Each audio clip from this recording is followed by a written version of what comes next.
Bienvenue dans cette émission spéciale consacrée aux 40 ans de 50 ans en Yvelines. On a déjà parlé ici de culture, de santé, de transport. On va parler aujourd'hui d'économie, parce qu'après tout, 50 ans en Yvelines, c'est peut-être d'abord un pari économique. Mais comment faire venir les entreprises? C'était peut-être pas un pari gagné d'avance. Pour en parler, François Deligné, bonjour. Bonjour.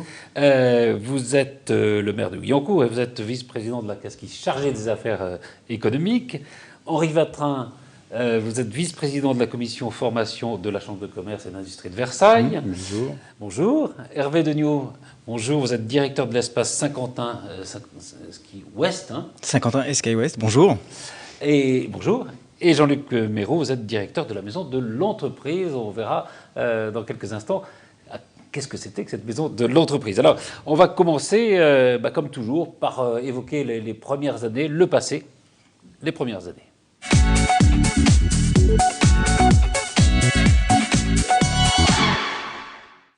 Alors, François Deligné, je vais commencer avec vous, parce qu'évidemment, le pari, quand la communauté a commencé d'exister, même avant que la communauté proprement dit existe, c'était de faire venir des entreprises, c'est de faire un tissu économique, de créer un tissu économique. Comment ça s'est passé? Qu'est-ce qu'on a fait?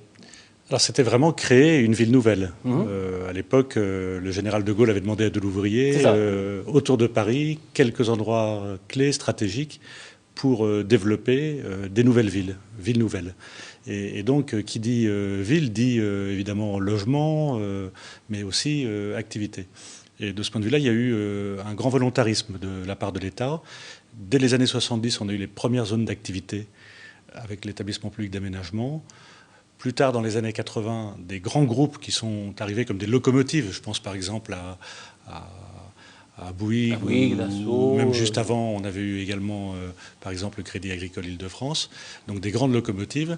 Et en même temps, l'arrivée d'un tissu économique, j'allais dire, diversifié, avec petites et moyennes entreprises également. Alors, le premier pas, vous avez raison de le dire, c'était l'établissement public d'aménagement, qui va essayer d'attirer d'abord des artisans, non? C'était le premier pas. Le pari, c'était quand même de faire venir des grands groupes. Je me souviens de la Datar faisant venir, alors je citais le Crédit Agricole, mais on pourrait penser par exemple à Malakoff, qui est maintenant Malakoff Médéric, qui est toujours d'ailleurs sur le territoire, qui a trouvé un nouvel emplacement, mais qui était là dès l'origine. Et il y avait une volonté de faire que des grands groupes puissent venir démarrer et avoir un effet d'entraînement finalement. Et qu'est-ce qu'on leur dit alors pour les faire venir? Alors vous n'étiez pas en place non, bien sûr, à l'époque, mais... C'était les conditions d'arrivée, en fait. C'était les conditions d'arrivée négociées par l'État avec les grandes entreprises et avec un objectif, c'était d'inciter.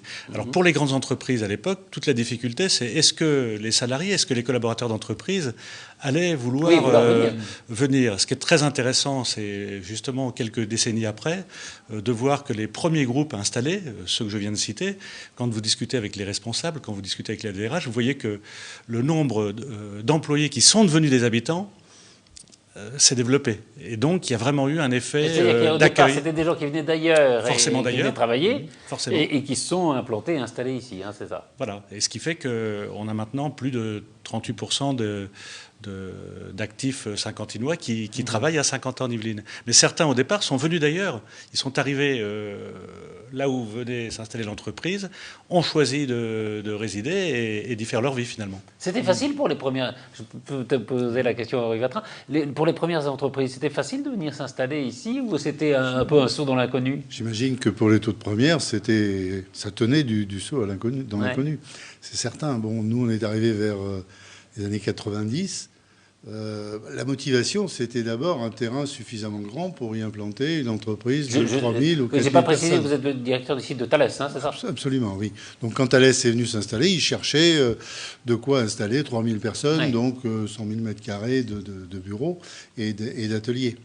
Et puis le deuxième point déterminant, c'est l'accueil. On a trouvé sur place en 90, alors je ne sais pas ce que les gens ont trouvé en 84, mais en 90, on a trouvé des gens pour répondre à nos questions et des gens pour répondre aux questions de nos salariés. Que ce ne soit pas nous qui portions exclusivement les contraintes du transfert. D'où l'implantation qui se fait, c'est assez simple finalement. Et évidemment, je pense qu'après il y a un effet, c'est-à-dire que si des entreprises comme Thales, par exemple, s'implantent, ça attire évidemment d'autres entreprises. C'est certain, oui. Même des entreprises de taille équivalente, en disant. Alors, il y a aussi, vous qui vous installez, vous faites les 25 ans. Hein, Oui, 25 ans du centre commercial. le centre commercial. Le commerce, c'est la vie, donc il fallait aussi être pourvoyeur de commerce pour toutes ces entreprises qui s'installaient.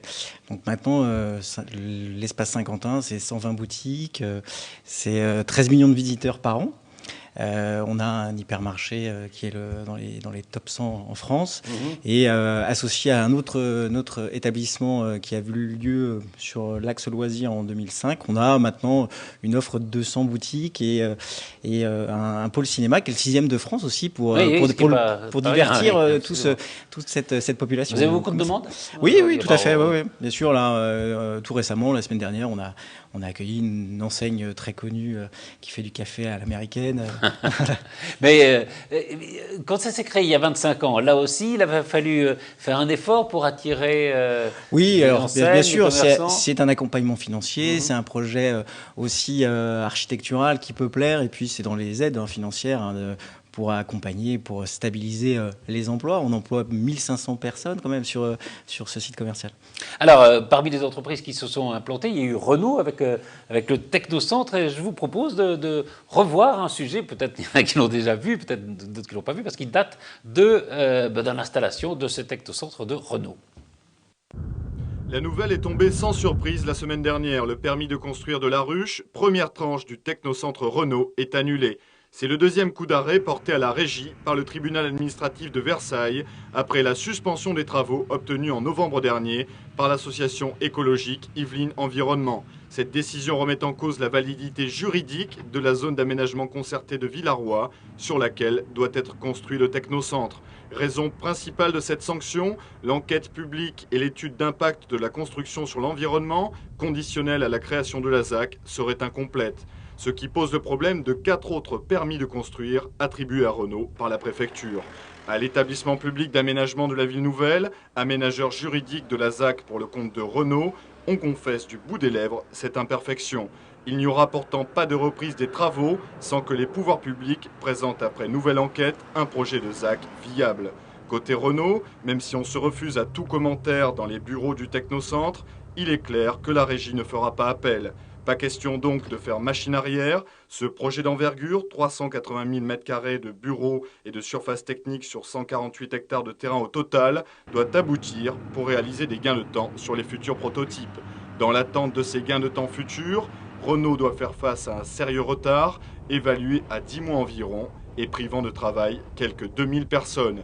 D'ici la reprise des travaux, le plateau de Villarroy, avec ses quelques baraquements isolés, continuera à donner cette image de désarroi d'un chantier, aujourd'hui dans l'impasse.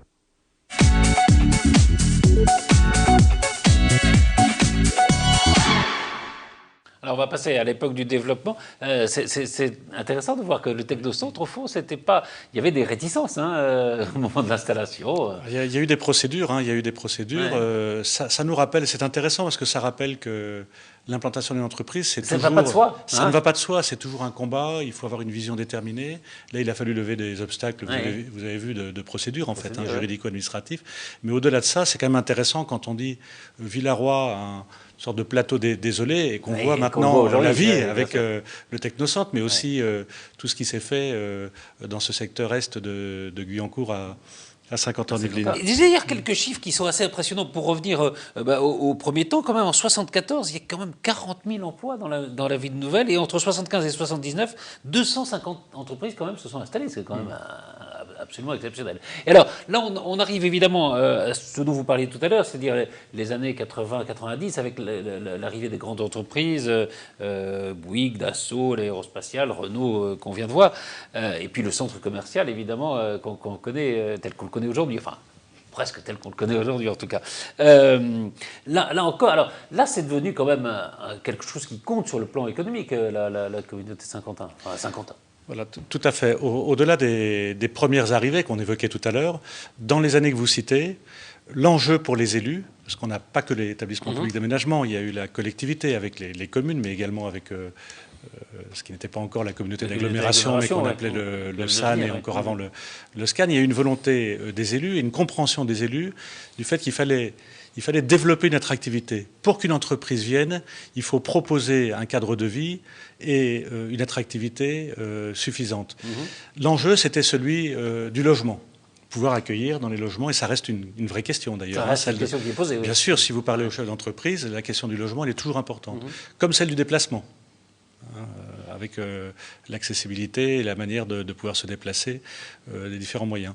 Et au-delà de ça, ce sont aussi les services proposés à la population, le cadre de vie, et finalement tout ce qui compose une attractivité qui fait que un chef d'entreprise pourra faire le choix de Saint-Quentin en Yvelines parce qu'il sait que ses salariés, il sait que ses salariés pourront trouver un lieu de vie avec y compris tout ce qu'on peut évoquer en termes de culture, de loisirs, etc. Henri Vatrin, je parle alors au patron de Thales. Chez vous, quelle est la proportion de gens qui habitent sur le territoire? Vous le savez, ça? Oui, elle reste encore faible. Vous savez qu'on a fait des plans de déplacement en entreprise. Donc ces PDIE nous ont révélé que chez nous, 80% de nos salariés n'habitent pas à Saint-Quentin. Ah oui. Et c'est un problème pour vous? Bien sûr. Ouais. C'est un problème pour eux, c'est un problème pour eux, donc par conséquence, un problème pour nous. Donc, parce que, compte tenu de la saturation des transports, ils passent un temps important, 1 heure, quelquefois 2, voire plus par jour, dans les transports. Et c'est bon pour personne. Et c'est clair que c'est un frein au développement si on n'y remédie pas rapidement. Avec, je disais, des implantations de salariés dans Saint-Quentin. Bien sûr. Et j'insisterai plus particulièrement sur les jeunes. Des entreprises comme les nôtres, quand elles se développent, elles embauchent. Et les jeunes, eux, n'ont pas d'a priori. Ils n'habitent pas la région parisienne nécessairement. Donc, ils sont prêts à venir à Saint-Quentin. À condition d'y trouver, parce que vous venez de dire, des logements en location. Là, ce qui manque le plus, c'est pas tellement l'environnement, c'est les logements, au fond. Si je oui, je crois les logements. Bon, le logement et transport. Voilà. Jean-Luc Méraud, la maison de l'entreprise, elle est créée à la fin des années 90. À quel enjeu elle répond? Alors, on a beaucoup parlé des grands groupes, notamment avec l'arrivée de Thales. Et c'est vrai qu'à la fin des années 90, la question notamment du développement des PME s'est posée. C'est-à-dire que Saint-Quentin, c'est une agglomération qui s'est principalement construite en s'appuyant sur l'arrivée de grands groupes.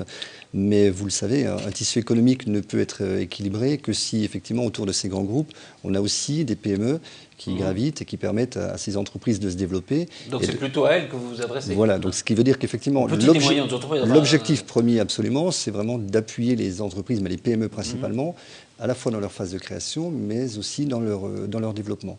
Donc en 1999, le SAN à l'époque, qui s'est transformé en communauté d'agglomération par la suite, a mobilisé un certain nombre d'acteurs économiques, privés et publics, en leur disant voilà, on est sur un territoire qui est riche, qui se développe, mais qui aurait peut-être besoin, ou non d'ailleurs, de structures pour essayer de rendre à la fois lisibles tous les dispositifs existants, mais aussi leur donner une vraie complémentarité. Et les mettre en relation. Et les mettre en relation. Donc c'était vraiment l'enjeu de départ. Donc toutes ces structures, que ce soit les chambres consulaires ou d'autres structures, je dis publiques et privées, étaient d'accord sur le fait que finalement, avoir une synergie ou une force mobilisatrice et fédératrice de tout ça pouvait donner du sens au développement de Saint-Quentin. D'où la création de cette maison d'entreprise. On parlait de Dassault, de Bouygues, de Thales, de Renault, mais il y a aussi des entreprises unipersonnelles. Absolument, oui. Absolument, oui. Et c'est fondamental pour l'équilibre de nos territoires. Vous recevez, enfin... Voilà, absolument. Donc notre rôle, principalement, il tourne autour de 4 axes aujourd'hui. Un rôle lié à la création d'entreprises, et là, effectivement, on s'adresse beaucoup plus aux TPE, aux PME. Un rôle également d'animation économique du territoire. Donc on organise, et là, on s'appuie et on travaille aussi, et surtout peut-être avec des entreprises de plus grosse dimension, Thales ou d'autres. Un rôle également de financement. On sait que le financement est un élément capital dans le développement ou la création d'une entreprise. Donc on a mis en place, toujours avec les structures dont on parlait, qui sont partenaires de cette maison d'entreprise, on a mis en place un dispositif de financement récemment. Et puis, on parlera sans doute de perspectives tout à l'heure, mais l'enjeu des réseaux est un enjeu important. Donc, on a beaucoup d'actions en ce moment autour des réseaux d'entreprise. Alors, je voudrais revenir à une mesure qui a fait débat, qui a été prise par le gouvernement, c'est la suppression de la taxe professionnelle, qui était une manne, évidemment, je suppose, pour la communauté d'agglomération. Ça fait peut-être plaisir aux chefs d'entreprise, vous nous le direz. En tout cas, cette suppression a été décidée. On va revenir sur ce sujet de la suppression de la taxe professionnelle. La taxe professionnelle existe depuis 1975. Versée par les entreprises, c'est l'un des 4 impôts directs qui alimentent les finances locales. À Saint-Quentin, c'est l'agglomération qui collecte la taxe professionnelle sur les 7 communes. Sont pris en compte notamment la taille des entreprises, la valeur de leurs locaux et leur chiffre d'affaires. C'est ce que l'on appelle la base d'imposition. À Saint-Quentin-en-Yvelines, pour l'ensemble des entreprises, elle s'élève à 523 millions d'euros selon les estimations prévues pour 2009. La taxe professionnelle est ensuite calculée en multipliant cette base d'imposition avec le taux voté par la collectivité. À Saint-Quentin, il est de 18,40%. Ainsi, dans le budget 2009, l'agglomération a prévu que la taxe professionnelle lui rapporte 96 434 682 euros en 2009. Sachez enfin que depuis 2007, le montant de la taxe professionnelle est plafonné à 3,5% de la valeur ajoutée de l'entreprise, quel que soit son chiffre d'affaires. Après l'annonce de cette suppression partielle, les réactions se succèdent. Le président de l'agglomération dénonce, lui, une mesure démagogique. Il rappelle que la taxe professionnelle pèse lourd dans le budget de Saint-Quentin et finance notamment les routes, les transports et les services publics. Les choix sont complètement incohérents. Quand EADS s'installe à la clé de Saint-Pierre, la première chose qu'il demande, c'est de doubler les services de transport à la clé de Saint-Pierre. Et donc, c'est une contribution qui est efficace, dynamique dans l'investissement. Donc, si on ne le fait plus, on va à l'encontre de l'objectif de dynamiser l'investissement. Et de toute façon, il faudra bien payer les pompiers. Donc, c'est bien les contribuables de Saint-Quentin qui payeront. Et ça représente 1 000 euros par foyer. Autre réaction, celle du député maire UMP d'Elancourt. Pour lui, cette suppression partielle de la TP vise d'abord à aider les entreprises à traverser la crise. Je crois que c'est même François Mitterrand qui disait que la taxe professionnelle est un impôt imbécile. Bon, je pense qu'il y a un certain consensus. De toute façon, on la supprime en partie puisqu'on garde la partie sur les locaux, en fait.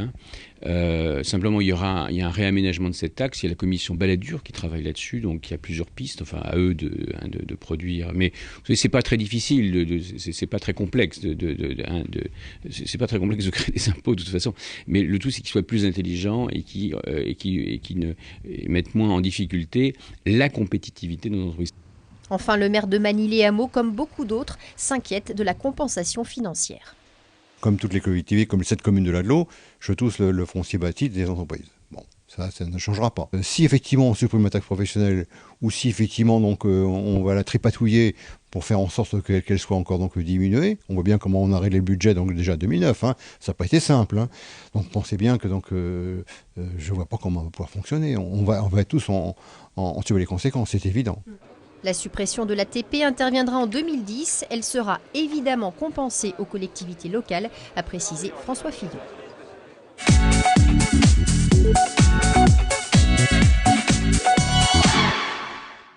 Alors on va aborder l'avenir, mais peut-être un mot sur cette suppression de la taxe professionnelle. Est-ce qu'on a un peu de recul? Parce que là, le sujet daté de la décision, est-ce qu'on a un peu de recul pour savoir finalement, est-ce que c'est favorable aux entreprises? Est-ce que ça pèse sur les collectivités? Mon point de vue, c'est qu'on a maintenant le recul pour dire que ça a été quand même une belle improvisation. Il faut se remettre dans le contexte de 2010. Imaginez les collectivités qui ne savaient pas comment le budget 2011, 2012, etc. pourrait être formé. Et puis, une succession de décisions, de transferts, puisque la taxe d'habitation départementale arrive maintenant à la communauté d'agglomération. Les entreprises qui payaient la taxe professionnelle payent maintenant un autre impôt. Mais les collectivités locales, comme la communauté d'agglomération, ne le touchent plus. On a donc une compensation qui n'est pas forcément assurée dans le temps. Donc des inquiétudes. Voilà. J'ai résumé en plus. Vous imaginez que c'était beaucoup plus compliqué que ça et qu'il nous a fallu des heures pour arriver à comprendre un petit peu les tenants et les aboutissants. Un mot reviendra là-dessus? Oui, si vous demandez à un chef d'entreprise qui pense de la taxe, il vous dira que il en a trop. Voilà. Non, mais que sa douleur est sans doute un peu atténuée si cette taxe est bien répartie et utile, y compris dans la proximité. Et je crois que la Chambre de commerce de l'industrie de Versailles s'est impliquée à travers les entreprises du département pour corriger la première mouture de la réforme de la taxe et faire en sorte qu'on aboutisse à quelque chose, ce qui va arriver dans les quelques mois qui viennent, à quelque chose de plus juste, de mieux réparti et sans doute, on l'espère, de plus directement connecté au territoire. Alors, un mot sur le développement économique, enfin, sur ce qu'on peut attendre. Évidemment, il y a le lien avec le Grand Paris, qui est très important. Mais il y a aussi la crise qui est là. Est-ce que ça pose des problèmes ? Bien sûr, la période que nous venons de traverser depuis 2008, c'est une période de crise et on n'est pas un îlot hors du monde, donc on l'a bien sûr ressenti. Je dirais que Saint-Quentin-en-Yvelines a sans doute mieux résisté que d'autres territoires. C'est l'impression qu'on peut avoir. Mais... C'est clairement l'impression qu'on peut avoir en regardant, même si on a eu quelques entreprises en difficulté, on a mieux résisté parce que c'est vrai qu'au fil des ans, le fait d'avoir des grands groupes, mais aussi ce tissu de moyennes et petites entreprises qui s'est développé, a compté énormément. Et on a su, je pense, c'est très important par rapport à ces 40 ans que nous évoquons, on a su à la fois continuer à attirer de nouvelles entreprises qui viennent s'implanter sur des assiettes de terrain à Saint-Quentin-en-Yvelines, tout en s'intéressant de près à celles qui étaient arrivées au tout début, dans des bâtiments qui sont maintenant vieillissants, et pour lesquels il faut créer une nouvelle vie, c'est-à-dire requalifier, régénérer, transformer. Et là, on est dans un mouvement assez formidable au niveau de Saint-Quentin-en-Yvelines. Alors, à la fois porté par des entreprises elles-mêmes. On a un exemple illustre, c'est par exemple Challenger Bouygues qui est en train de reconditionner totalement son équipement pour le mettre vraiment aux nouvelles normes. Voilà, on a l'exemple de groupes qui ont, comme Malakoff Médéric, ils changent d'immeuble, ils rentrent dans un immeuble neuf, et l'immeuble le plus ancien dans lequel ils avaient démarré est totalement reconditionné pour attirer un autre groupe qui est déjà aussi sur le territoire, qui s'appelle Aegis. Et donc là, on a une dynamique extrêmement positive, un cercle vertueux qui fait que les entreprises choisissent de rester. Les entreprises ne vous quittent pas, mais en plus, les entreprises ne nous quittent pas. Elles font leur parcours résidentiel sur Saint-Quentin-en-Yvelines. Et en même temps, ça permet, et ça c'est très important, et ça c'est, j'allais dire, une des priorités pour la période, ça permet de requalifier et de faire en sorte que notre tissu à la fois de zones d'activité, mais aussi d'immeubles d'entreprise, soit de nouveau attractif, comme au premier jour, avec des immeubles extrêmement modernes, adaptés aux nouveaux besoins et correspondant à ce que nous demandent les entreprises. Alors, je vais vous demander une conclusion dans quelques instants, justement sur ce qu'on peut espérer pour l'avenir, mais je voudrais qu'on vienne à quelque chose qui vient d'être créé ou qui va être créé, ça s'appelle le carré privé. C'est une demande du public, c'est une demande des commerçants ? On va dire les deux. En général. On s'inscrit sur cette même dynamique de la communauté d'agglomération. Donc voilà, il fallait mettre au goût du jour à la fois l'espace Saint-Quentin, parce qu'on va rénover l'espace Saint-Quentin, et à la fois carré privé ouest, en lui proposant en fait quelque chose qui n'existe pas dans l'ouest parisien et qui manque à ce tissu économique. Oui, voilà. Sur le luxe, version outlet à l'anglaise, c'est-à-dire à moins 30% sur les collections de l'année passée. Avec des navettes, des services. Oui, parce que ça va attirer évidemment une population qui n'est pas seulement la population. Voilà, on est à 10 minutes du château de Versailles, donc voilà, on veut aussi se servir de cette manne et puis cette attractivité de Saint-Quentin-en-Yvelines. On va accueillir aussi dans quelques années la Ryder Cup. Voilà. On en parlera parce qu'on va faire une émission consacrée au sport. Donc, évidemment, ça fait partie des projets d'avenir de la communauté. Pour conclure, Henri Vatrin et François Deligné, sur l'économie telle qu'elle peut se porter dans les années qui viennent, qu'est-ce qu'on peut dire là-dessus ? En conclusion, je dirais qu'on a devant nous de grands enjeux. C'est étonnant de se rappeler qu'au début de la ville nouvelle, il y avait une opération d'intérêt national. Et aujourd'hui, Saint-Quentin-en-Yvelines fait partie d'une nouvelle opération d'intérêt national, celle du plateau de Saclay. Et on a donc de grands enjeux, à condition évidemment, et qu'on pourra réussir à condition que l'État associe les élus locaux, que les territoires puissent être partie prenante, et que finalement, entre l'État et les collectivités, il y a un partenariat avec cet objectif, faire en sorte que pour Saint-Quentin-en-Yvelines, pour le plateau de Saclay de manière plus générale, on puisse avoir un développement harmonieux, répondre aux besoins, en dialogue avec les entreprises. On parlait tout à l'heure de besoins de logement, on parlait de besoins de services. Ça doit être porté par les territoires. On a donc un enjeu formidable qui est lié aussi à l'arrivée espérée, attendue, mais pas encore financée, de la ligne verte dans le cadre du Grand Paris, qui peut là aussi, pour les entreprises, être déterminante. Parce que vous l'avez entendu tout à l'heure, les enjeux de déplacement font aussi partie de nos préoccupations. Donc, on peut se tourner vers la décennie qui vient avec un peu d'espoir. Avec un peu d'espoir et surtout beaucoup à faire. Et beaucoup à faire. Henri Vatrin, sur cet avenir ? La Chambre de commerce et d'industrie de Versailles a été associée par le passé au développement. On a souhaité, avec la communauté d'agglomération, intensifier un petit peu notre effort en y donnant un cadre plus dynamique, qui est celui d'une convention entre la communauté d'agglomération et la CCIV. La communauté d'agglomération, j'allais dire, pilotant le développement, et la CCIV faisant valoir, comme c'est son rôle, les aspirations des entreprises, les grandes, les petites, les industries, les commerces, l'artisanat, les services.